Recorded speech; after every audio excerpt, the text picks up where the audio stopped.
It's not. All right, everyone, we're going to get started with our panel discussion.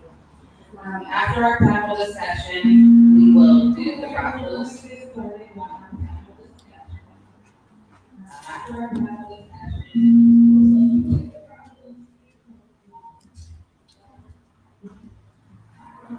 and then we'll do the raffles and we'll let you know.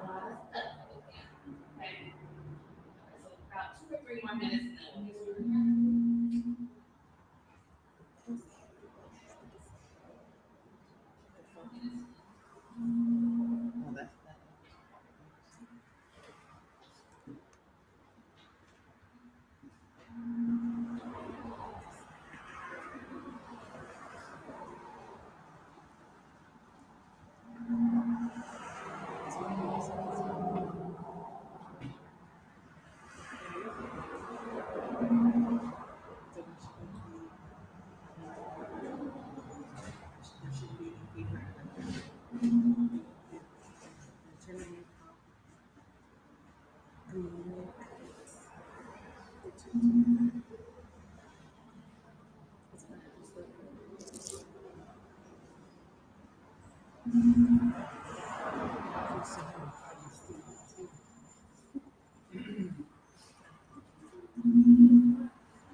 There we go.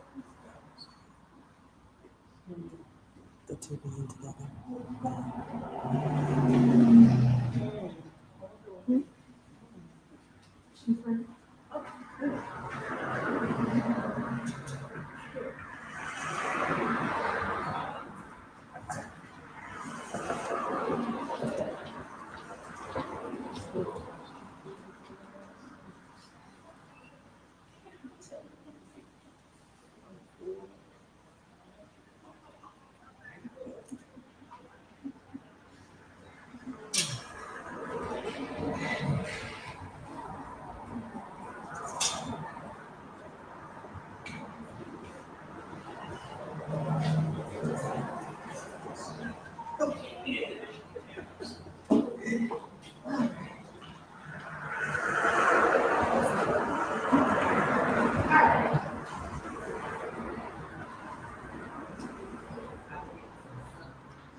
All right, so we're going to keep this party going. So I understand that, yes, our mom was like, I'm sure it's going to go up and roll out of bed before him.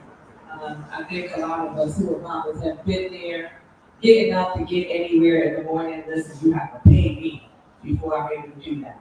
But we do want to take into consideration everybody that's here, so we are going to get started with our panel discussion.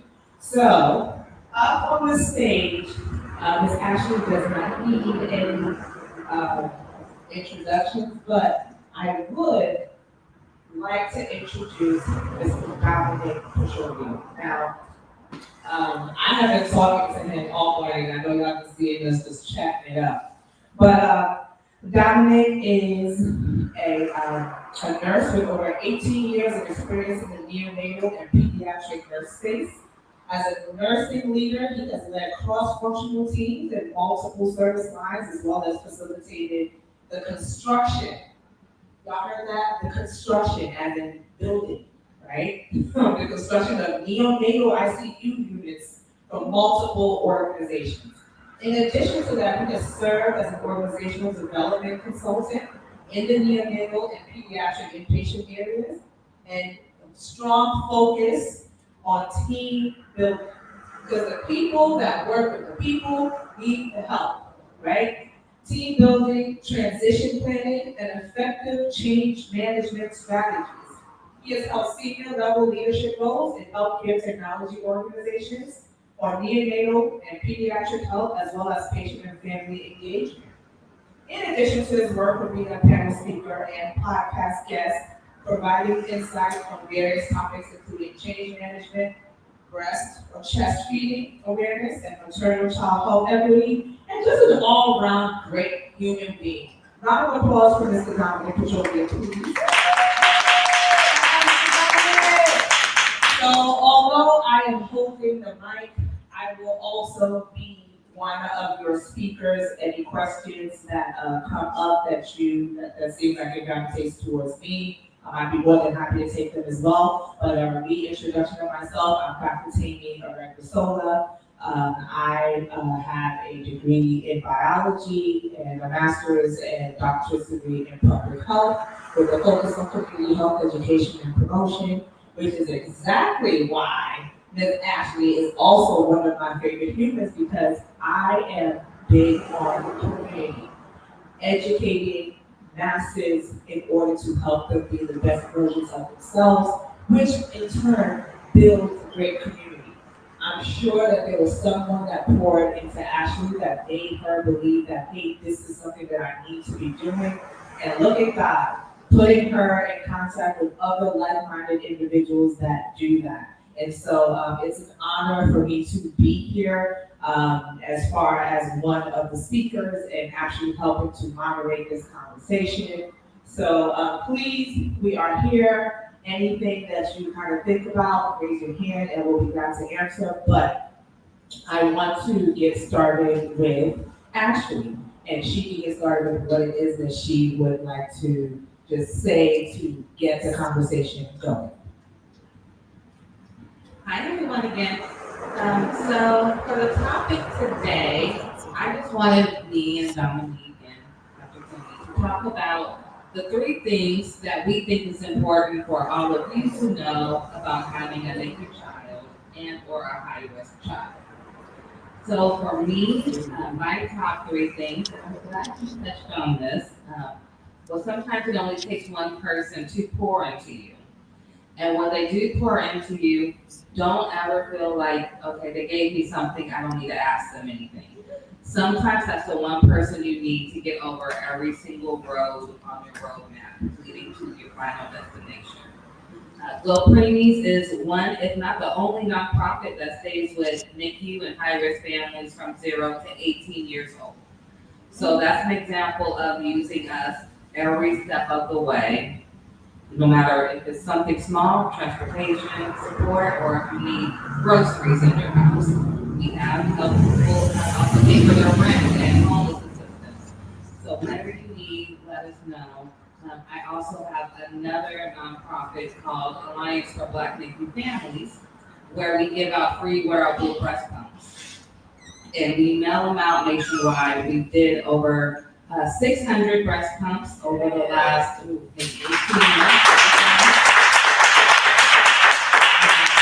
And that includes 33 hospital partners.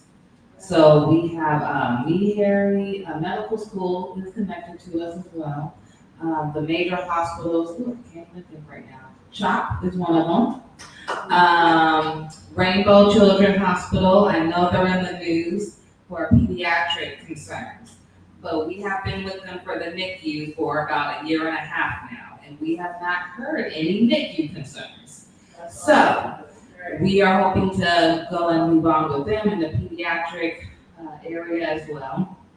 But that's number one, just always use whoever you have in your corner, no matter who it is, an organization or a person. Never feel ashamed. The second thing is, you go to number one, please, please, please never feel ashamed to ask for help, whether it's sleeping, even GLO Preemies alone, we're connected with different organizations and companies that will come and help clean your house, or they can come and make you a meal for a weekend. So just ask us, what you need, and we'll see if we can provide that for you. The third thing is, remember that you are always you. So even when a year passes by, and that's confirmation, even when a year goes by and everything is hectic and going crazy, remember who you are before the baby. And so that is my top 3.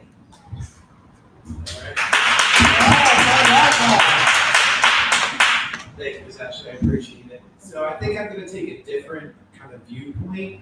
I myself take full ownership. God bless, I have not been a NICU parent, but I have been supporting NICU parents for almost 20 years at this point. And I just want to give you a little bit of perspective. I kind of want to give a little bit of perspective to those parents out there from seeing what I've seen, from sitting with them, taking the time to help support them. And these are sort of a little bit of nursing pro tips when you are in the hospital and you are a NICU parent. First and foremost, and Tony and I chatted about this a little earlier today. Number one, be curious. And what I mean by that is there are no dumb questions. Always remember, and there are things I've taught many nurses to say as well, when they go in and meet you for the first time as a NICU parent, what I tell those nurses is a little sidebar is, remember, this is someone's child. This is someone's son, daughter, niece, grandbaby, etc. Remember that it's not just your patient, this is someone's child.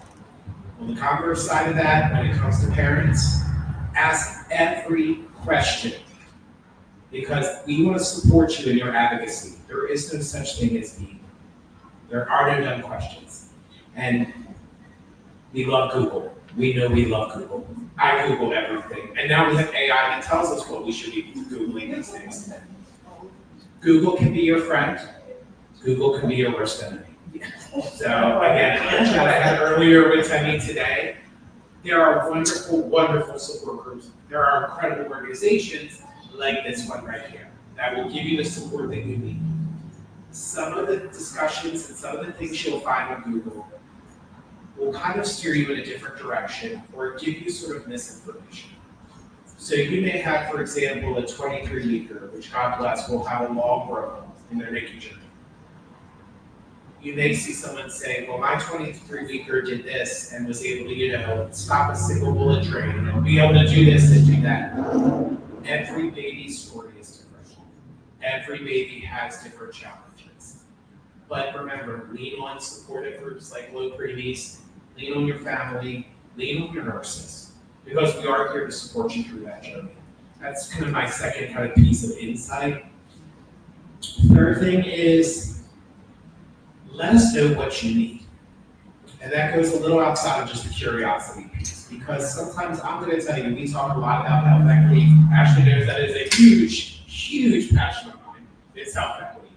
And I will tell you, I take full ownership. I'm a cisgender white male, okay? I'm 45 years old. I keep it real. Come on. If I'm taking care of a woman of color, I get it and I don't get it, okay? However, what I will do is I will sit down with you and I will listen and I will see what you need and I will do everything to make sure that I can get you what you need and eliminate any barriers to give the optimal care for you and your child.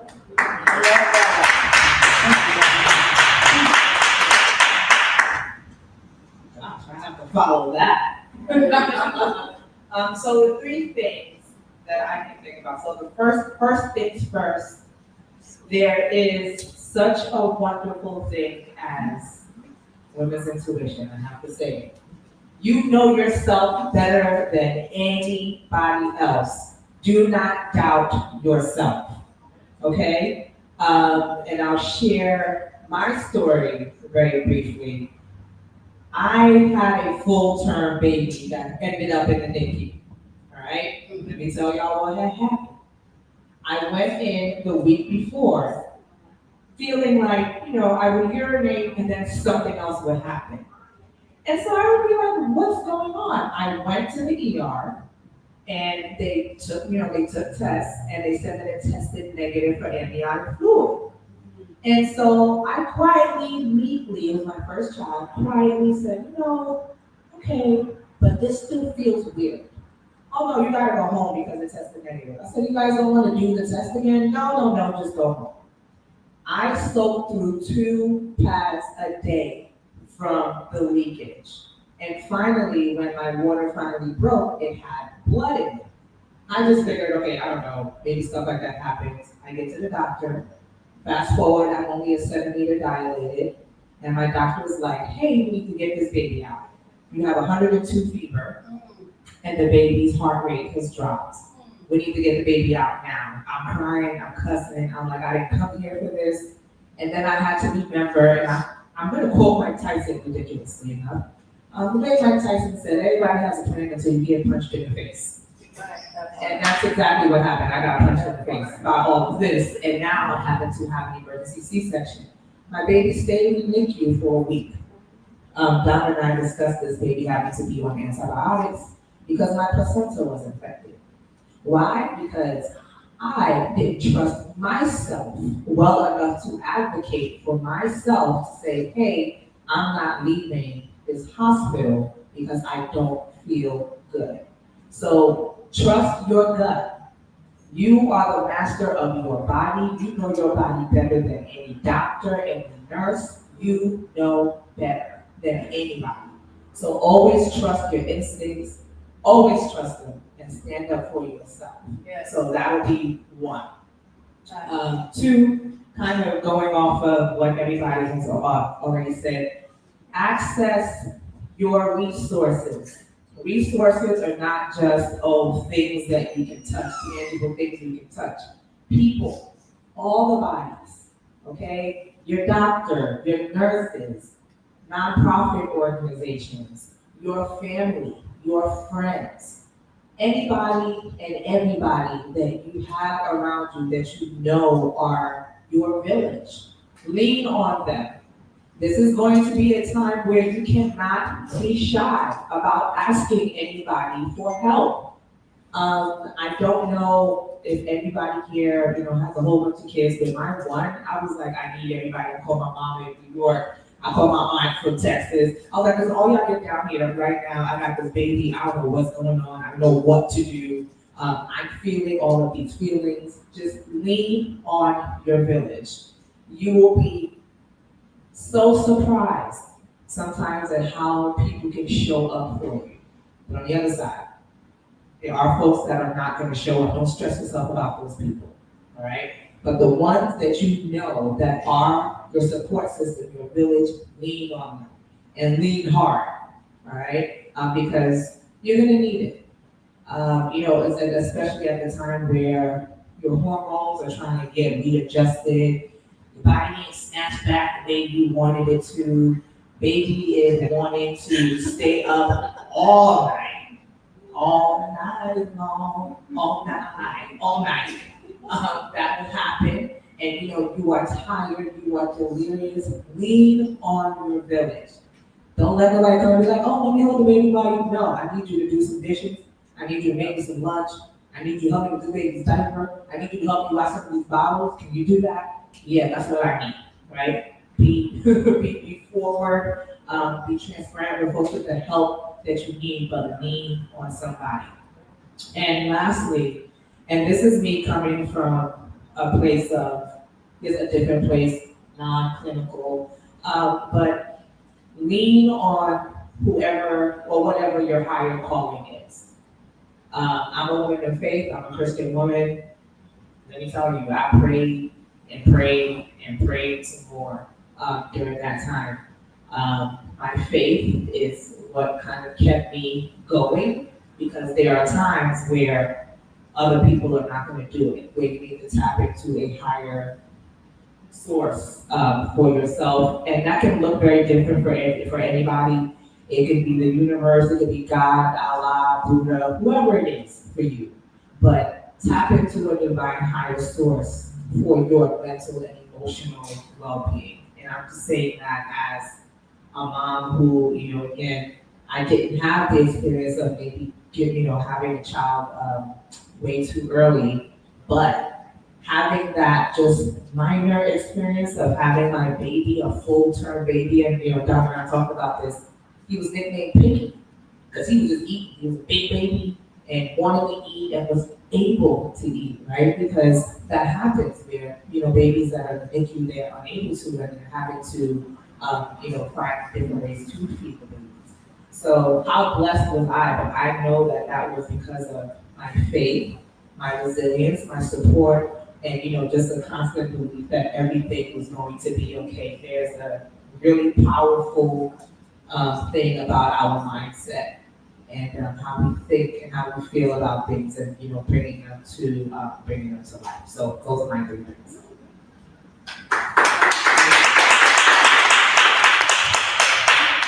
Okay, so that was a great discussion.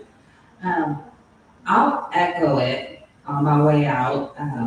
So for the last thing I'll talk about is my last pregnancy with Jamie at, I can't remember now, maybe 30 weeks, maybe earlier than that, maybe 27, 28 weeks. My water bag started leaking and I got hospitalized for a month. And I had no IV fluids, nothing. I'm literally sitting, and it was right before my husband moved out here. I was sitting in the hospital going crazy, looking at the walls, the same 4 movies playing on TV, day in and day out. I'll never forget. And it was depressing in a way because there was nobody there with me, and then the kids were small. So I had a 1-year-old at home and a 4-year-old at home. And I'm in there for a month looking at the wall and the same 4 movies. I had the social worker see me one time. And this is why I'm so proud of my new partnership with the National Association of Perinatal Social Workers. At this time, I had Jamie, I seen the social worker one time. She came in, she brought in some magazines for me to read. That was the only time I saw her. And that was at the very beginning of my stay. Never saw her again the next 3 weeks. So by the time I gave birth to Jamie, I made it the furthest. So I actually made it to 36 weeks, but she was still small size. I never forgot that social worker just coming in one time. And I don't even think they came into the NICU either. I think I just seen them that one time and that was it. And the reason why was because they told me they were not staffed appropriately. So the social worker didn't have enough time to go see everyone multiple times. So that's one of my new goals now is with this new partnership is to make sure 1, everyone is heard, and 2, if need be, they're heard multiple times until they get what they need. So that is my echo. I'll think your story too. So it all starts with the water bag leaking. Is there anything, before I even pass it over to you, I do want to say thank you both for coming all the way from the East Coast to be here with us. You guys are my biggest partners, advocacy-wise, community health-wise. Grateful to have you both. And you have experience in Sacramento, so it was just like a win for a win when we connected. So thank you both again. I know our families are appreciative. And like I said, you will stay in forever. So thank you all.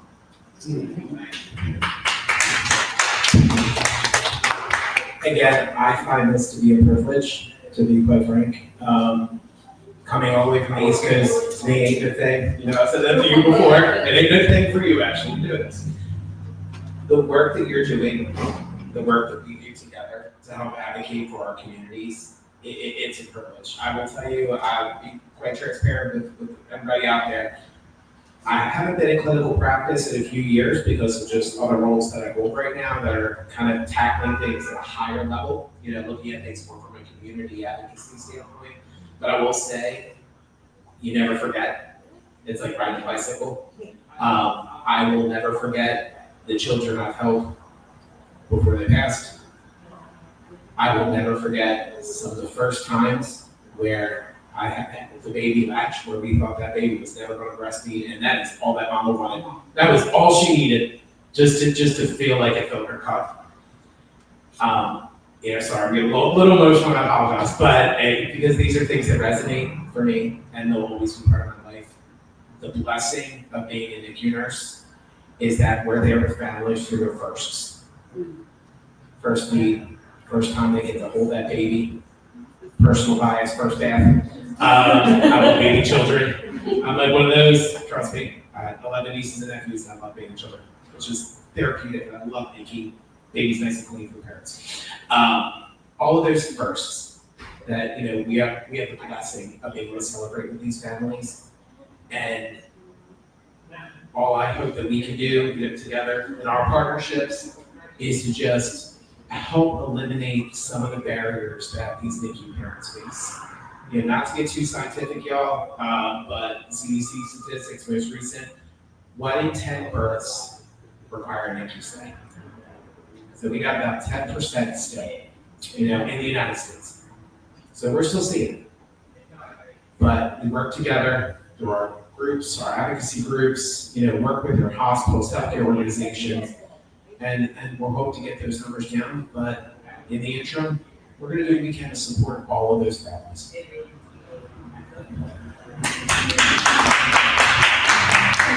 So, as you can see, there was no direct question, but we all are just vibing off of each other. We just and I love this. This is what happens. Oh, yes, you got it. Yes, I do. I would like to know, what advice can you give moms who are struggling to ask their village for support? How do you ask when you don't want to feel like a burden?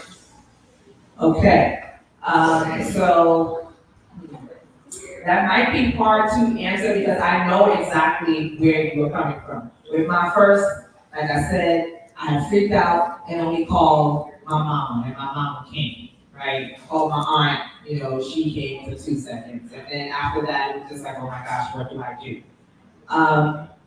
There is, again, just really taking a moment with yourself, taking note of what it is that you need, because sometimes it's just a matter of you thinking in terms of what do I need.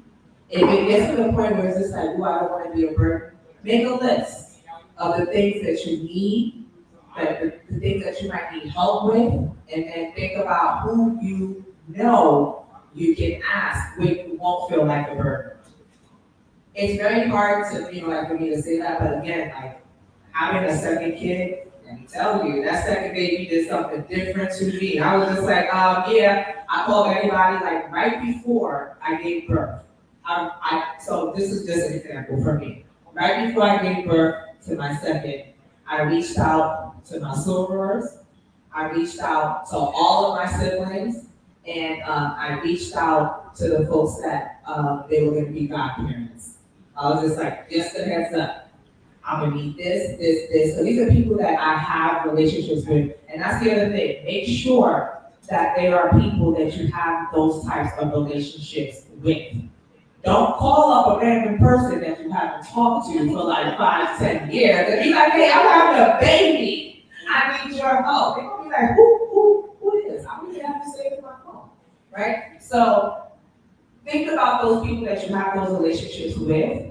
Make a list or something like that if you feel like you need to, so that you can have the specific things that you're gonna ask those specific people. I had sorority sisters that lived not too far from me. They're all scattered everywhere. And I was like, hey Stan. So on week 1, I'm very meticulous like that. Week 1, hey, I have food in the freezer, but it's gonna run out. Maybe lunch or whatever, if you could come at so-and-so time, around that time I could probably get a nap in, you can hang out with the baby because he's probably gonna be up. Help me with this or that. I call my mama does specific things. I am of Nigerian descent. This is, we have a cultural thing that we do, and which is exactly one of those things that made me think of the Aruba box when I came up with it. She would come and literally bathe me and my baby, okay? And that's what the idea of Omugwa is. So it's very different culturally for people, but Omugwa is actually a Nigerian cultural term where the mother or mother-in-law comes to the home and stays with the new mom for like the first 3 months of the baby's life, helps to take care of the mom, helps to take care of the baby. Baby. It's a very beautiful thing. It is. And culturally, it is what, I want to relate this a little bit to the culture in Morocco, where they actually, which is so unfortunate, they leave a grave open. First 40 days of mom's life is a grave open just in case she doesn't make it. But it is all the women's responsibility to come and take care of her so that she can, yes, so she can live and so that she can nurture her baby. Her only responsibility is to take care of the baby. Very similar in the Nigerian culture. You come, another mom or aunt comes to take care of you so you can take care of your baby. When I say my mom would be me. And I get emotional as I think about it because I don't think a lot of people, have that.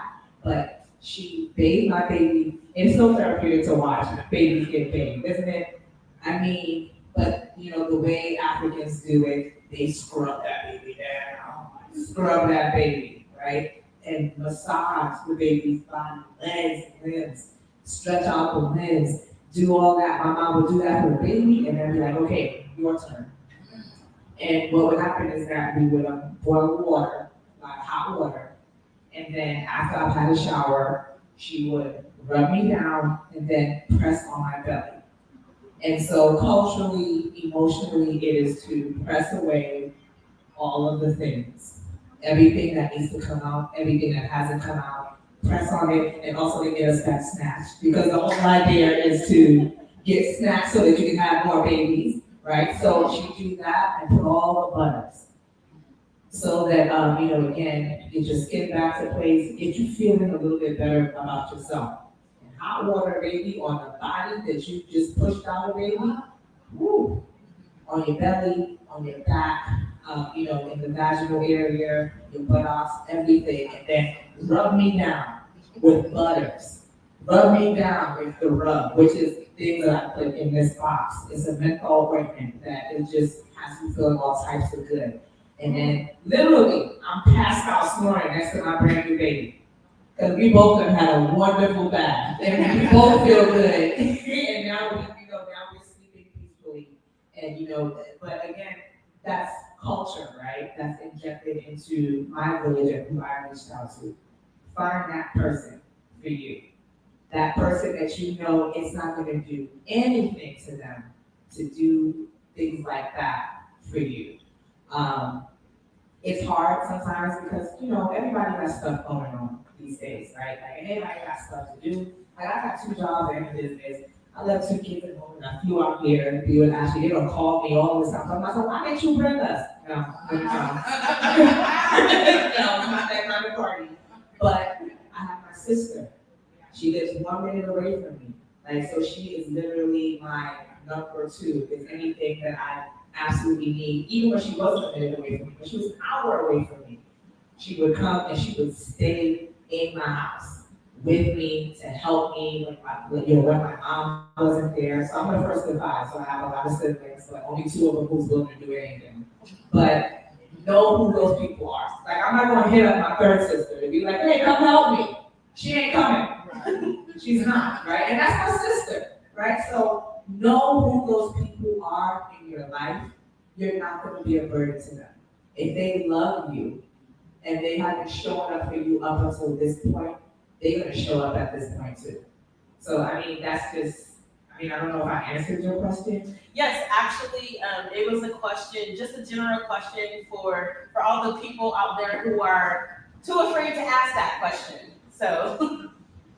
I want to add a lot of, to Teddy's insights because, again, not knowing, again, I get it that I don't get it.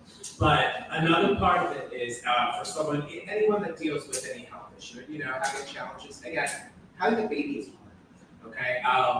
Personal anecdote for myself, very unexpectedly had a heart attack 2 years ago requiring a stent. And I am very much kind of self-assured. I do everything myself. You know what I mean? I'm good. I'm independent. I'll need it. I'm the youngest of 6.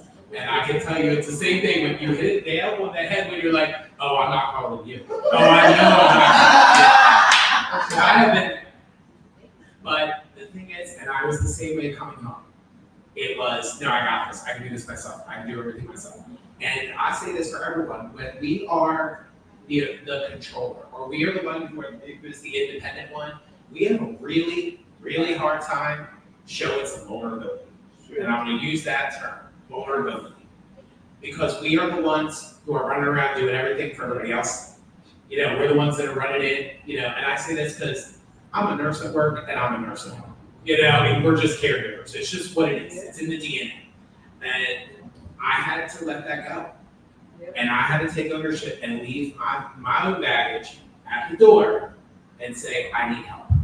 I do need help. And I think a large part of that, to kind of echo onto what you were saying, is that we sometimes just think, no, we're the ones who always have it together. We're the ones who are always the ones that are out doing everything for everybody else. What you get out, you put in. And you have to remember that it's okay.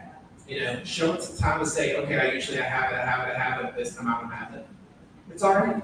Because again, like Tammy had said, you're going to have your people come out of the woodwork that some may surprise you. But it's nothing on you to show that vulnerability to say, it's my turn. So that's all I have to say about that. My hand over to Ms. Ashley. Okay, you guys pretty much summed it up pretty good. The only thing I would add is probably, so I have a nickname called the Mommy Club. So make your own Mommy Club. Friends and, family members who have kids close to your age, see if they want to join you with it. Make your own family, your own community if you need to. I know for my oldest one, and my first 2 oldest ones, Aiden just made 15 and London is 11. And for them two, I had my mom around. But then I had Jamie, and then shortly after, my mom and my dad passed away, a year apart. So it's been since 2020, since my dad and my mom passed away. My mom passed in 2019. And it is the first time this year, going off of what you said, allowing myself to be vulnerable enough to let my kids go and stay with family members overnight. And actually give myself a mommy break. Because after my parents passed and the NICU experience, I just felt like nobody can do it like me. If I want it done the right way, I have to do it. And it also followed me into this, which I learned the last 2 years to delegate, which was a big word for me. Yeah, she'll tell you, I am bad at delegating. I just want to do it all. So I'm working on it, and it takes time. And I think it's the same thing for parenthood. You're not going to get it right when the baby come out. It will take time to give yourself grace and vulnerability for mistakes and to get better. And that's it. And I'm going to use this time to plug in our great sponsors, Proactive Bioscience. Thank you so much. I forgot to mention that earlier. All right. So, Mama, I don't want to put you on the spot, but do you have any questions, comments, concerns for any of us up here to address for you?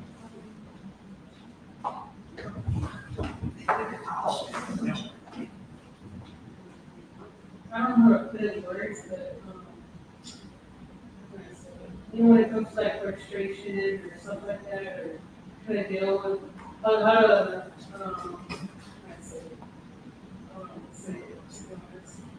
because I have other kids too, and I'm having another kid now, so they're still toddlers too, so How to deal with So how to deal with the dynamic of having toddlers already and a new baby coming and trying to manage the feelings and everything that comes with that. Oh, I know we could talk about that actually. So I have a very funny, a really interesting thing, well, something to offer. Get them involved, right? Get them involved, make them feel like this baby is as much theirs as it is yours. Y'all all pregnant. You're just the one doing the tough labor, all right? So there was something I did, I think I might have shared this story with Ashley before. We bought a gift for the baby that was from his big brother. So when I gave birth, he came to the hospital with the gift for his baby brother to say, you know, welcome to the family. Actually, no, I'm sorry, I have that reversed. The baby gave a gift to his big brother to say, I'm here, thank you for being my big brother. Sorry, I had it inverse. Now, what happened was when the baby was born, he got his gift, and all the nurses at the hospital knew him. They were like, oh, big bro was right, so he got a remote control car that his baby brother got him for, you know, him coming in. Because, you know, it was kind of us like telling him like, hey, this little guy is coming to share your home with you. He's coming home. And he just wants you to have this to say thank you. So there's a gift from the baby to, so how many do you have if you don't mind asking? have to, So you have two, how old are they? the 6 to the 1. Okay, perfect little age. Get something that you know that they would both love from the baby. That this is, the baby got you this gift. The baby's about to be part of your crew, and baby just wanted to give you a gift to say, you know, thank you for having me as your little brother or sister. And they relish in that. I mean, like, we tried it a few times. Like, we advised actually my cousins to do it with their kids. And that one, so the example that I'm giving is not just me, but a family member that we told them to do the same thing. She had twin brothers after her, and she was 2 when the babies were born. Terrible 2. We've all been there. We know the things. So she gave a gift to her twin brothers, and it kind of made the transition a little bit easier as she was more hands-on. Before that, she was really clingy to her mom. But then when she saw, hey, my brothers gave me a gift. I like them. They're cool. You know, I'm gonna play with them. I'm gonna help with them. Things like that. So get them involved in, you know, in anything that's happening in regards to the baby. Let them help. Let them feel like they have some ownership. And for you personally, meditate. Sit.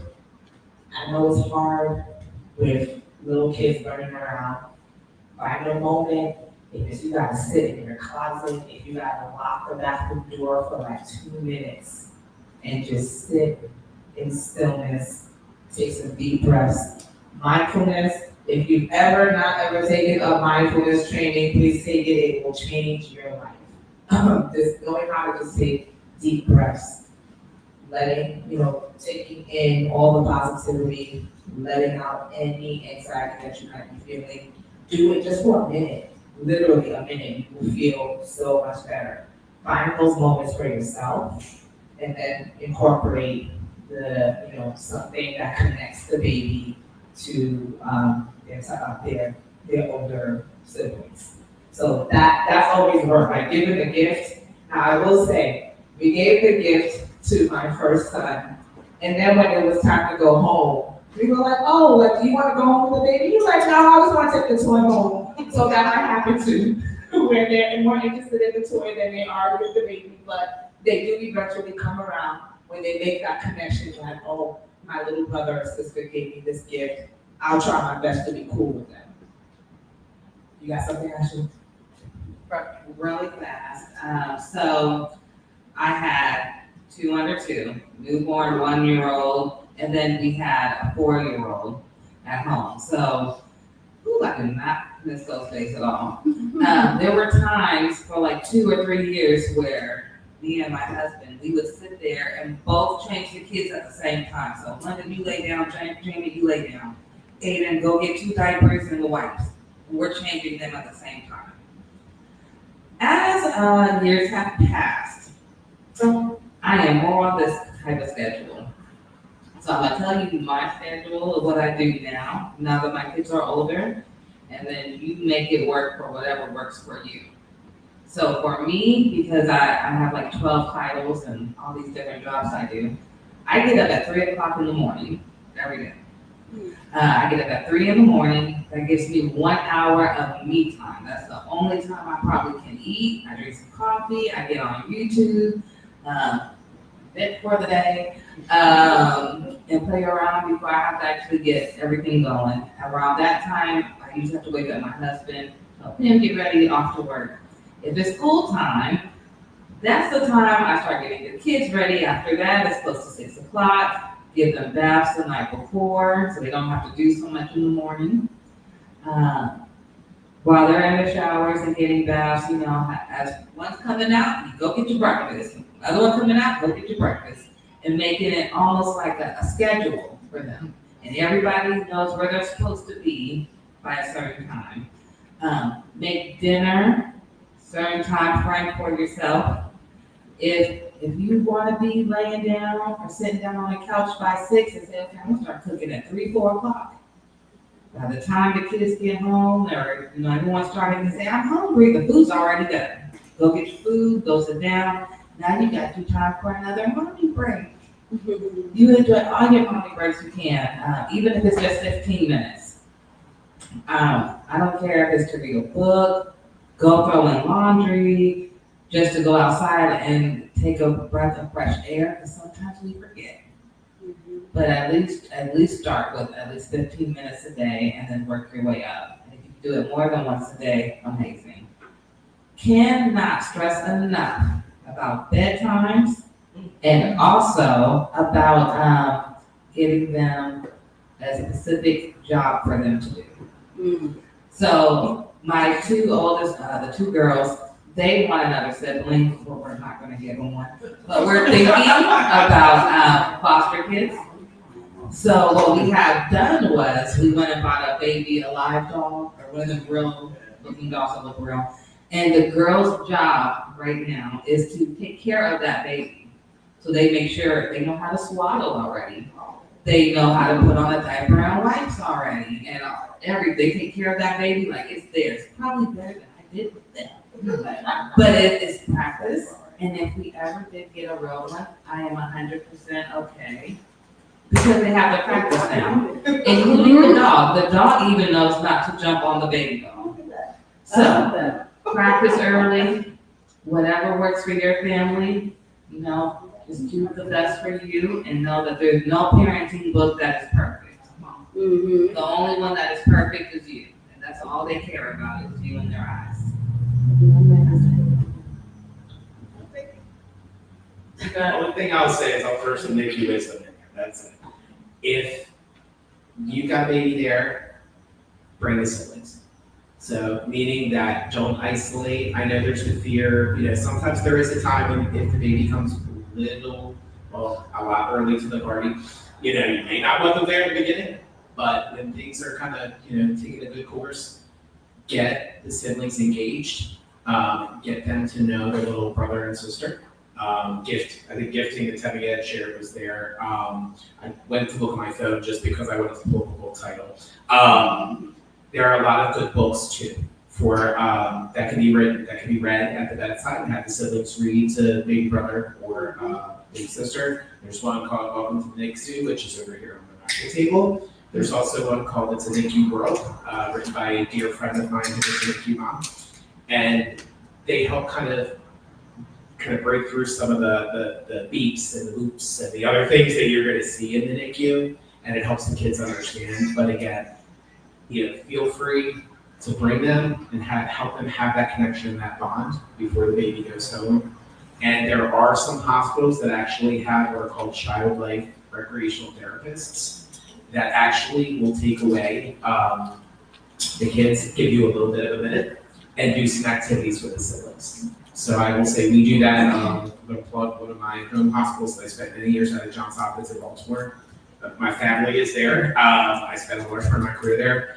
Every Sunday, Wednesday, which I still really do.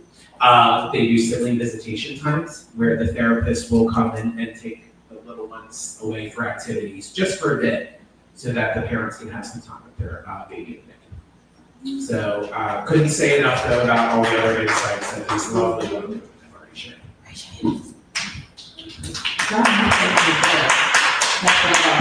Last year we gave them 75%.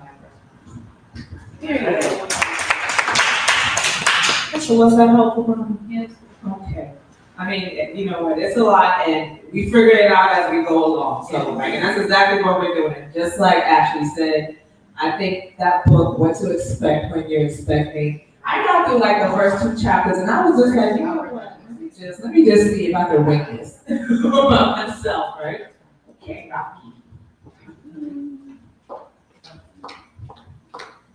So I have a few questions, also I have a comment, because I have the 3 kids, the gaps are huge. I have a 16-year-old, a 9-year-old, 8-year-old, and then a little baby, 1 year old.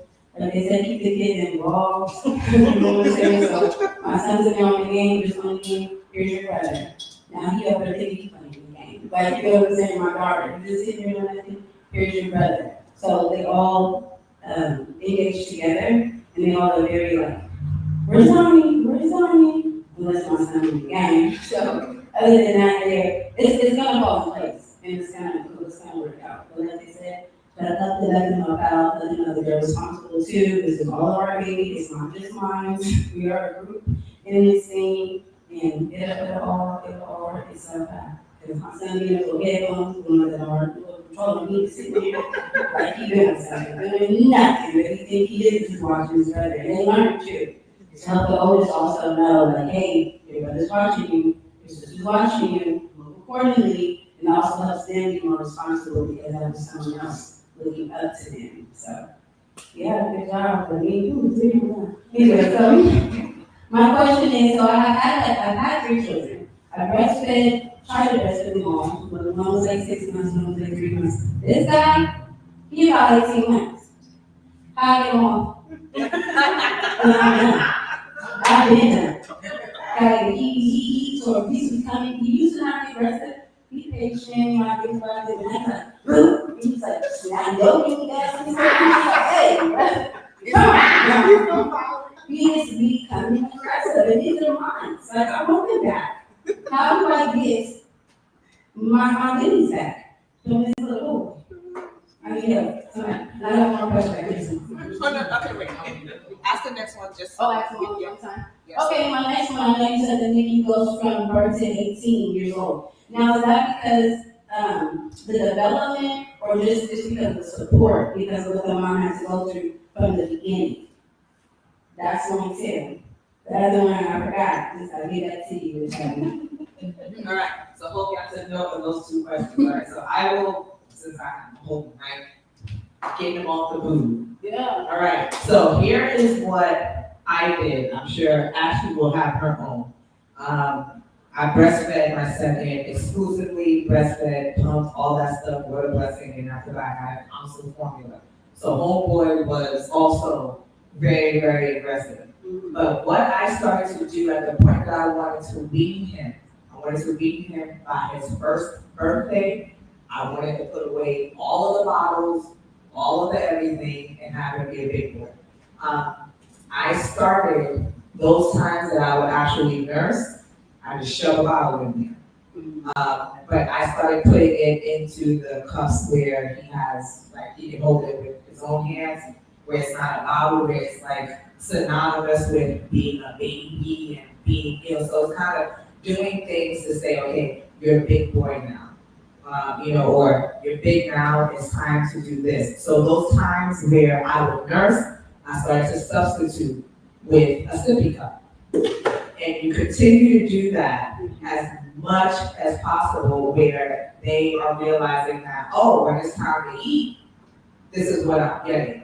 But here's the thing though, it's you, mama, you also gotta stay on, don't let them get you. Don't give in, because when I started introducing the sippy cup in place of those nursing spaces, when I say, he cried real tears and then fought me. I still have scratches on my boobs from literally yanking me, and it's just like, no, and it's like, you're gonna get the sippy cup. But you have to stand firm in those, whatever it is that you decide to do. If it's gonna be every other feeding or every feeding, but you gotta start to introduce something that tells him that when it's time to eat, this is what you're eating out of.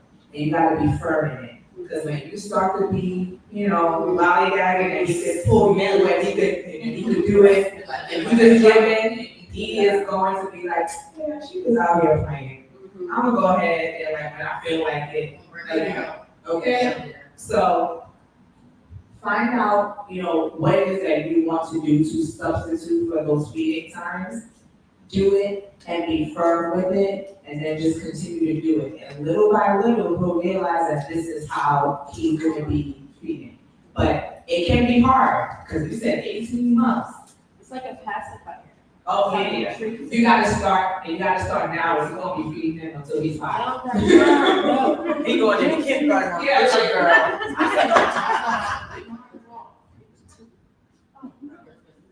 What she said. For GLO being 0 to 18, it's for multiple reasons. So we are all about family-centered care. So we take care of mom, dad, baby, and any siblings that's involved. I know this Christmas, we're gonna do another Christmas giveaway in the Sacramento area, so the whole family can sign up. We'll give a gift to mom, a gift to dad, and a gift to the kids, each kid. Also, different things happen in life. So what the problems you have in the NICU, you may not have at the pediatric care. The pediatric may not give you the same issues that you may have in the school system. So since, luckily, I've been able to work through all 3 of the systems, and I know you have a lot of healthcare background, both of you. Advocacy still goes through all 3. That's the main key between all 3, is knowing how to advocate for yourself and to know that your decision is a good decision. When you look at everything and you're like, okay, this is the one I want to make. So that's why we stay around. So whether you need us when let's say you go to the NICU, you call us, you get your breast pump, your care box, you tell me, I had this happen the other day, I'm homeless, I called 211, they told me there's a wait list, they'll call me back, but I need somewhere to go so my baby can come home from the NICU.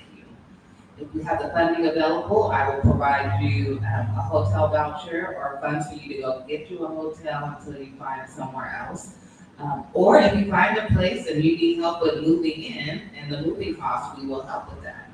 And if we have to partner with somebody, I am more than happy to partner with anyone. I do not believe in hearing the word no from anyone who has access to help the community. So if I have to go to their direct office and sit down with them at their chair and explain to them why you personally need the assistance, I am the advocate for you. Once you are done with that, let's say you don't need us anymore, that's perfectly fine. You come back 5 years old and say, hey, my baby's going to kindergarten and I don't have no school supplies. We have you covered. Let's say 7 years old, you find out there's something medically going on with your child and now you need help with things that help your child overcome that. We will help with that. Go off again and you're like, okay, I'm fine. And then a few years happen, you're 13 years, you're a 13-year-old now and you lost your job, your car done went out. Life is just life and you don't know how you're gonna make it through. You call us, we will help you. And then all the way to 18. So whether it's helping with high school or getting you prepared for college, we are going to start our scholarship by next year. So just making sure that there's something in place for all kids from 0 to 18. Last year we started with holiday events in person. You wouldn't believe it, but we were one of the first nonprofits to go virtual when it was COVID. because we're already virtual. Yeah. So we had all these big names calling us saying, how do we do it? How do we do it? So now we're doing it reverse. Everyone knows how to do it in person. We are now learning. So this is our third year of doing in-person events. Everything has been virtual.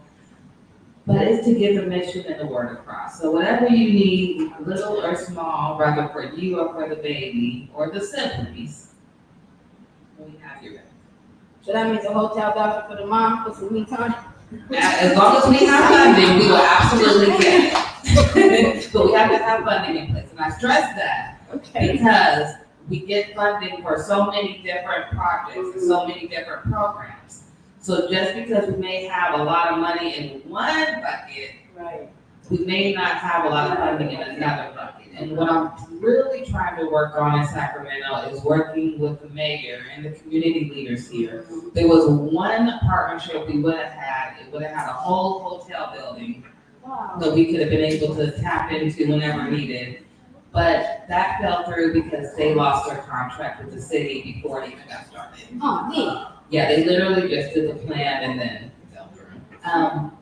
We are also trying to build NICU City, which will have temporary housing. So next year, I am already in the process of looking for land to purchase. And then I would just get tiny homes and we'll just start growing it out from there and then we'll NICU City. So, one step at a time.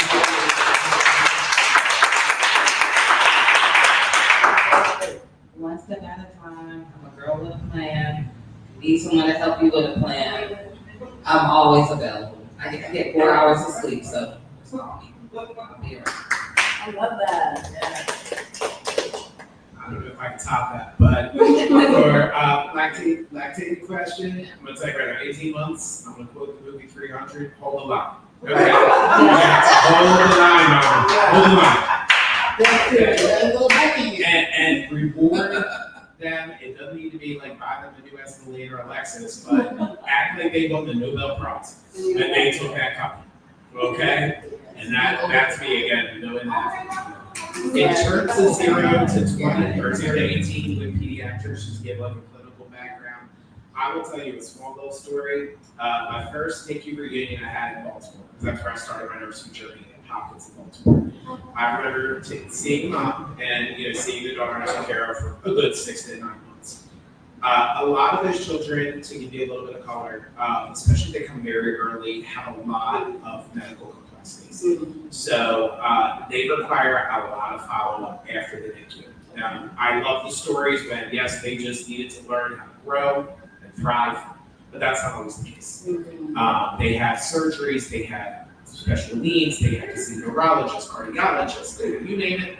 And I remember this mom shows me the book, she said, "Done. Yeah, I gotta get all my appointments down." And this woman would come from Eastern Shore, Maryland, probably about 3 hours to come up to see, to go over child specialty appointments. And again, a lot of those things can continue well into adulthood. So, to couple with what Ashley was saying about securing resources, I again, thank you, GLO Preemies, thank you, Ashley, for everything you do for these kids, these families. But those kinds of things, try to coordinate all that, add 2 to 3 more kids to the mix, add car troubles to the mix. All of those things can stack up for these parents, so it's just wonderful to have some wonderful organizations like GLO Preemies to be able to support these families. So that's another reason why, not to take your thunder from more organizations, but why we, I know that GLO looks at those age ranges, because again, that complexity can build well into it. You had a question, right? I did. I want to ask a question about your clinical time. So I don't know what year it was when you started, but I'll own it, 07, I'm old. okay, so it's 25 now. You started in 07. What is a practice in the NICU that you saw in 07 that you were like, oh, this needs to stop, that has now stopped in 25? All right, 2 things. 1, I'll call it force feeding babies, okay? Number 1, we were always told, again, not throwing any cushions of the bus, I promise, that we had to get a certain amount of breast milk or formula, whatever, whatever a parent chose, into these babies. And we were missing out on all of the sequelae that can happen later with oral immersion. So one of the things I always tell my parents when they hit that 32, 33 is when we kind of start, let's try breastfeeding, let's try bottle feeding, because developmentally they're ready. Usually they're ready for that. We used to force feed those babies, so the thing is, we could get a bottle in that baby's mouth, and go home. But then when we were ready, it's coming up to you, Miss 18 months, when we were getting ready to start taking solids or modified solids, no, you couldn't get chicken nugget in that baby. Now it's too hot as a topic, but I'm just saying, it would be this. And these kids would have to go to feeding clinics to learn to eat because of something called oral immersion. Now, we have gone leaps and bounds with that by doing infant-driven feeding protocols, not pushing these babies, so babies have stress cues. Again, they put their hands to their face, they're like, I'm done. And I will tell you, for families, it's hard. And I always tell my nurses that train, etc., have this conversation with these parents early because the parents look like they failed. Or they think my baby's sent back, he's never coming home. But it's better to have the baby come home on his own time. I'd be like, this is a baby's world, I'm just in it. Right. We'd rather have the baby come home and be able to enjoy feeding, etc., than you have to worry about trying to get chicken nuggets into it. That's one. The second is what we call kangaroo care or skin-to-skin care. Nobody would take a baby out of a ventilator, okay? Which is, again, for the, breathing tube, all those things. They're like, no, they don't need it. Well, yes, they do. We need those babies out when they are stable as possible, to get on those parents' chests. Yeah. These reasons. Helps with our lactating parents. That goes back to our story earlier today. Helps with our lactating parents. Help to start to produce if you plan on taking the lactation journey, number one. Number two, I always say, lactating parents first. Dads come second. Dads need that bond as well. Yeah. Because that actually helps the babies do better. We have studies that have shown that the baby's oxygen requirements are lower, parents do better with breastfeeding, breast chest feeding, pumping, all of these wins are there, but in the past we didn't. But we have now gone leaps and bounds clinically by enabling and empowering these parents to be able to have these children on their chest for skin care. So those are my two where I feel like seeing the gamut of where we are, we've been able to do so much more for these babies and also help support the families. Yes. Oh, thank you. I didn't know they let babies just come to speak out. Yeah. That was a great question. Great question. Any more questions for us? Yes, Rocky. So what, okay, so I'm going through a dilemma. What? Because the little 18-month-old, he used to go to school because he wanted to be ready. But the vaccines is like really taking a toll on me.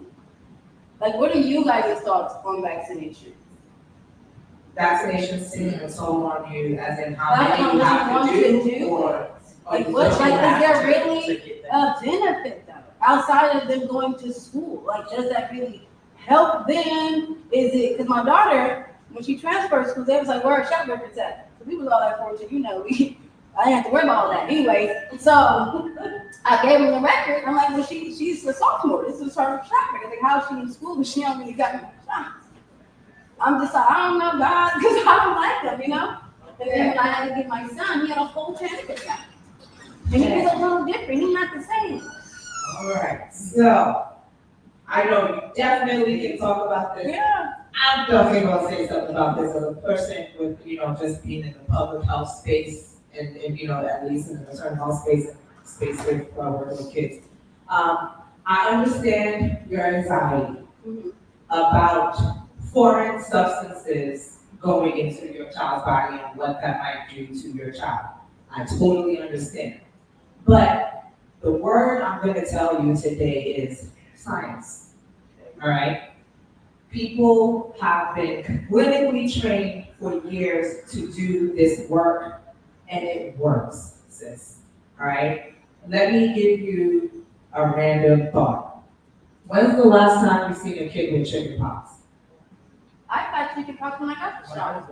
When you got the shot, When? When I was little. when you were little. Have you seen children getting chicken pox as of late? moms. What else? Oh, no, but that's the example, right? That's a good. You know why? Because we have vaccinations. We have vaccinations that work. Vaccinations help us to get rid of diseases that we do not need to continue to be having. I'm gonna give you another example. When's the last time you heard somebody have polio? I didn't even see nobody with polio get injured. Boom goes the dynamite. Wonder why? Vaccinations. We started vaccinating our children for these diseases to lower the outcomes of them actually having it. Now, I'm not saying that maybe some of the, that there aren't some like aftershock of getting these vaccinations. I'm not saying that. Sometimes it will manifest very differently in kids. But in general, you are here, we are here, because there are people that were trained for years.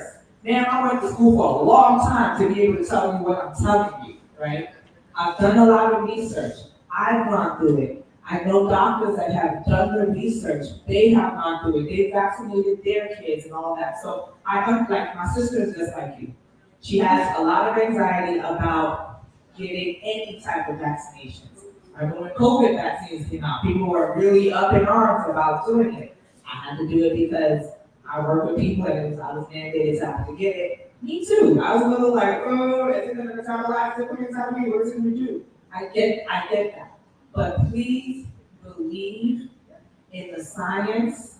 Please believe and trust medical personnel that have put in a lot of effort to do the research and do this work and develop vaccines that actually work. What I would advise you to do is talk directly to your pediatrician, right, about the vaccination. Ask questions. Say, hey, what are some things that could be side effects that I need to look for? Please let me know, what is the content of this? Are different brands do different things to different types of children? Ask these questions, but I would be mindful to just not totally just be like, hey, I'm not vaccinating anybody.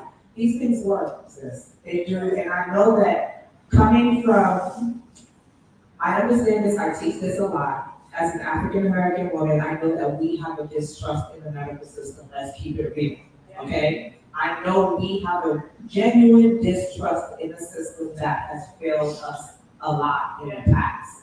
But please understand, there are people that look like me, Ashley and Dom, that actually know the research, have seen the benefits of this happening. It's just a matter of you going to get more information to make you feel more at ease.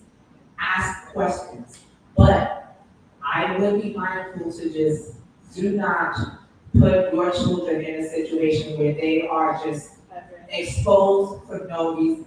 Like, we now are having a measles outbreak in different cities all over this country. Ain't there measles shot? Huh? Ain't there measles vaccine? There is. You know what's happening? People are like, they're figuring out like you, I don't wanna do it. And then they don't do it. And then I'm just saying, you ask the question, right? So there folks that's just like, I don't wanna do it, and then now what's happening? Measles. We don't get measles, we weren't getting measles. But now, so when we know better, we do that. Ask questions, do some research. Google is your friend sometimes. Let it be the initial guide, and then you go and talk to an actual person who is educated and who is well versed in the vaccination. But don't be afraid to talk to your people. Ask straight up, hey, you know what? You might just, what's all up in this vaccine? Yeah. Who's the brand?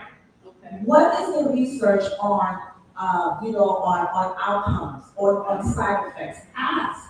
So that way, hey, you now have the information to make an informed decision on the vaccine, or maybe look at, hey, maybe I don't want this brand, I want this brand, because of what it is that you have told me. But don't shy away from it. Trust me, I'm on the other side of it, because I'm on both sides, right? Because I understand your anxiety, but on the other side, I'm science, right? I was a bio major, I know the things, I went to school, I did the research, did the studies, watched my kids grow. I was a community educator at a certain point.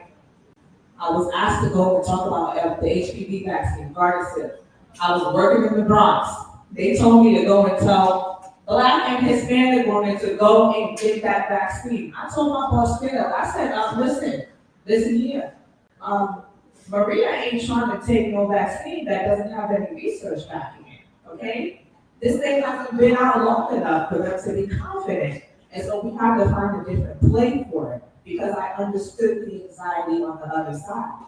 Myself, now that it's been like maybe 12, 13 years since it was introduced, now I'm okay, because I've read the research. But let me tell you, I would have been one of those moms initially like, nah, there isn't enough research for me, right? But there's enough research out there now on all of these vaccines where you should be able to make an informed decision on which one you would go with or what's gonna work best for your kid. But just know that vaccines are here for us to thrive and to really mitigate diseases that we do not need to be having anymore. So I'm gonna let, I know you understand where I'm coming from. To be honest, Tenny, I have nothing to add. Because every point that I would want to make, you have made in an elephant and cycle manner. It truly, again, not to just put myself on repeat, but it is truly the case. I mean, again, I've been practicing nursing for almost 20 years, and I would never have expected measles to come back into the United States population. I wouldn't expect it. We still, have challenges